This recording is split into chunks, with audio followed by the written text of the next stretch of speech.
তো সব থেকে বাংলাদেশি গুলো মুর্শিদাবাদ আর মালদায় তো ওদের পুরো শ্বশুরঘর হয়ে গেছে। ঠিক আছে, মানে একদম ঘর জামাই হয়ে গেছে। শ্বশুর ঘর বললে ভুল হবে, শ্বশুর ঘর তো কেউ যায় আর আসে। তো আবার সেই মহেশতলায় যে গন্ডগোলটা হলো, তো তুলসী মন্দির ভেঙে দিবে এই নিয়ে গন্ডগোলটা স্টার্ট হয়েছে। এই ছোটখাটো জিনিসগুলো নিয়ে গন্ডগোল করার মানেটা কি? কোনো রকম কোনো প্রতিবাদ নেই, কোনো কিছু নেই। ওই যে জায়গায় গন্ডগোল হচ্ছে, মানে আজকে তো আমাদের থাকা কি হচ্ছে, বিপজ্জনক হয়ে যাচ্ছে তাদের জন্য। অথচ তাদেরকে কি না দিনে দিনে প্রবেশ করেই যাচ্ছে, সব চোখ কান বন্ধ রেখেছে। সেখানে শুধু কি হচ্ছে না, বর্ডার না বিএসএফ কি করছে? আরে বিএসএফ বাংলাদেশে পশ্চিমবঙ্গে সব জায়গাতে আছে থোড়ি, যেখানে জমি জায়গাও তো আছে।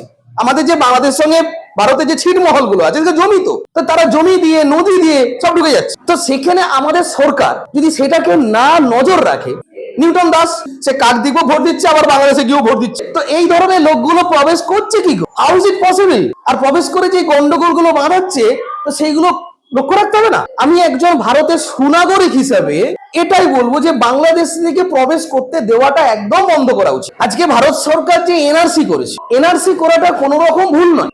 আমরা একটা দীঘা বলো, পুরী বলো, যে কোনো কোথাও বেড়াতে গেলে, একটা হোটেলে থাকতে গেলে আমাদের আই কার্ডটি লাগে। তো তুমি একটা দেশ থেকে অন্য দেশে আসবে, তো সেখানে তোমার পরিচয়পত্র লাগবে না? তো দুম করে আসছে তারা, এখানে ভোটার কার্ড তৈরি হয়ে যাচ্ছে। তো ভোটার কার্ড গুলো কে বানাচ্ছে? কারা বানিয়ে দিচ্ছে? তো এইভাবে দিন দিন করে পশ্চিমবঙ্গের লোকের এবারে মানুষের থাকা খুবই অসুবিধার মতো হয়ে যাবে। জনগণ মরেই যাক না, তাদের কোনো আপত্তি